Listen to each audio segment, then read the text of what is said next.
Hey, what's going on, guys? In this video I'm going to show you guys how to make the Deadshot helmet. Yeah.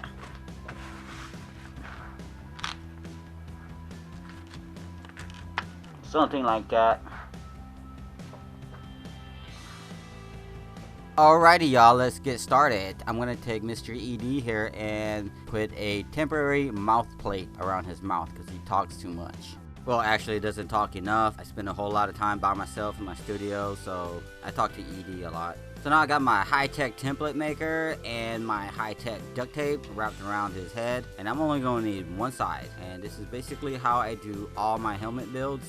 And now I'm sketching out my lines according to my reference picture, and when I like what I see, then I'm going to go ahead and cut it out. I'm using a masking tape down the middle. This will help me cut a perfectly straight line. Well, not so perfect, but well, better than just trying to wing it, I guess.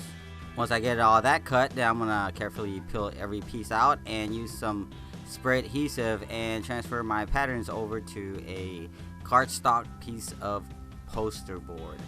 This will make it easier to transfer the patterns over to some craft foam, which is 5mm craft foam. And a lot of people ask me, where do I get my foam from? Well, you can pick this up at Hobby Lobby or Michael's.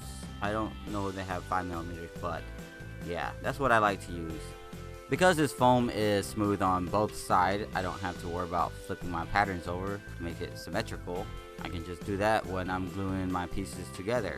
Now, I try to get the most I can out of each sheet of craft foam because they're very expensive.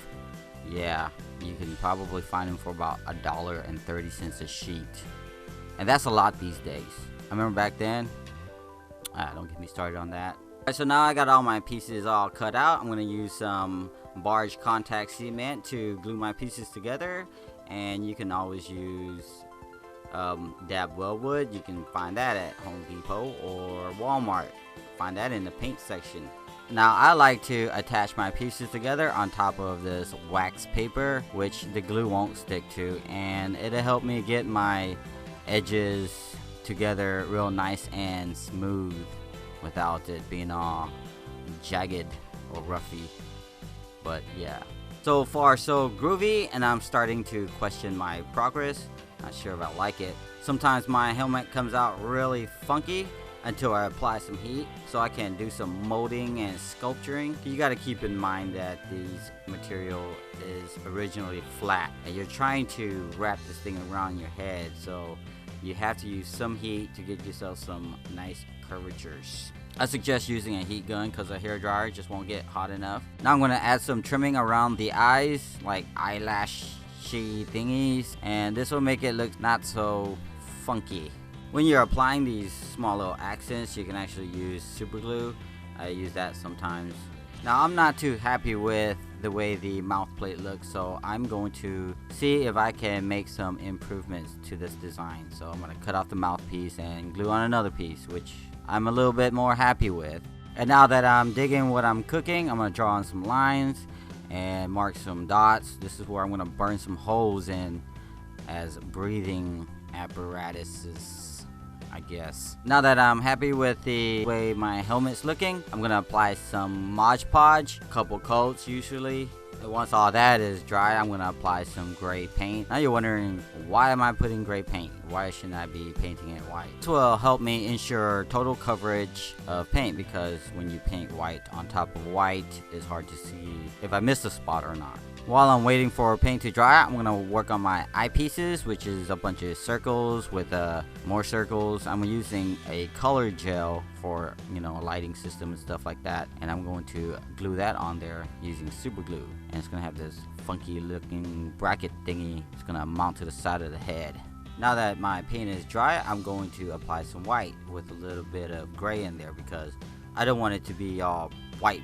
I just kind of want it to be like a dirty white, like lighter gray white. And 2 coats will do. And once all that is dry, I'm going to take a smaller brush and I want to draw on some lines, which turned out really crooked, but it's okay. I just smeared it around with my hands and it made it look like I meant to do it. And if somebody points it and say, hey, your lines are crooked, I'll just look at it and say, it's just cosplay, bro. It's just cosplay. And if somebody ever says that to you, you tell them, it's not just cosplay, it's a way of life. I can see that conversation going nowhere real quick though. Now that I got all my lines all drawn in there nice and crookedy, it's time to try to hide that imperfection by adding a little bit of shading. Now notice I'm not using an airbrush, I am just using a brush and I'm just dry brushing it on there, and you can get just as good result. So you don't have to go out and buy yourself a $150 airbrush kit, and that's really cheap compared to some of the kits I've seen out in the market.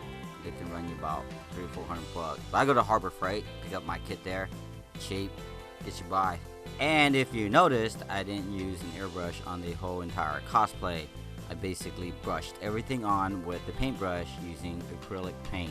Now for adding the eyepiece, I stuck a bolt through the side of the head, sanded off some paint. This is where I'm going to hot glue some Velcro, and then I'm going to apply some hot glue to the bracket thingy and glue it on. The Velcro will keep it in place. Now you'll be able to take the eyepiece and lift it up out of your sight. It won't be in your way when you're checking out hot girls in cosplay. You know what I'm saying? Hope you guys enjoyed the video, and I hope you guys learned something. Tell me what you guys think about the Suicide Squad movie. And today's video shout out goes to Yas DIY, or is it Yas D? I don't know. Probably DIY. And I also want to give a shout out to Mr. Chicken Legs, or Mr. Chicken Wing, or Chicken Games. Sorry, messed that up a couple times. But anyways, yeah, you guys want to shout out, leave a comment in the section below. Don't forget to like this video and go and subscribe to all my social networks. And don't forget to subscribe to this channel if you haven't already subscribed. And yeah, I'm going to drop a few more videos this week. So I'll see you guys then.